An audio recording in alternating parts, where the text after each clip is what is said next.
एठी मु धनिया गछ पुदीना गछ एका संगे लगे देइथिली। धनिया गछ नटे पटेकी माड़ी गलानी आ पुदीना गछ देखा जाउनी ना पत्तर तोली होउनी।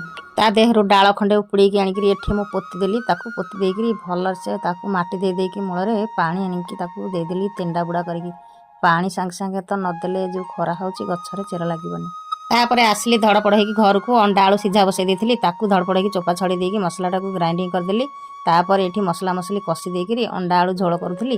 पुआसी कोची बोउ टिके मो पे बरा छाणु न। हो बरा छाणीमि जे तू तरकारीटा करदेले भात जोड़ी खाई तापर मोर सब काम दाम तुटे देवी संध्या बेलू बरा छाणिले खाइबू। तापर तरकारी हेगला परे पुओ कहली भात बाड़ी कहला हाँ बाढ़े ताकू मेठी देदेली खाइबाकू। से भात खाइला आउ जहाँ सब काम मोर थिला सब काम दाम तुटे देइकरी आसिली। आसिकरी पुणी पुओ खाई देइथिला। ताकू बासन फासन मजा धुआ करदेली। कर सारा पर मोर तो 4टा हो जाता मुझे एकाथरे घर द्वार सब ओलिया ओली करदे काम तुटे देवी बरा छाणीमि। तापर बरा छाणीदेली। छाणीदेकी पुओ कहली ने तू खाइबू मु जाउची घरे संध्या देवी मते संध्या हलाणी। रहुची नमस्कार जय जगन्नाथ।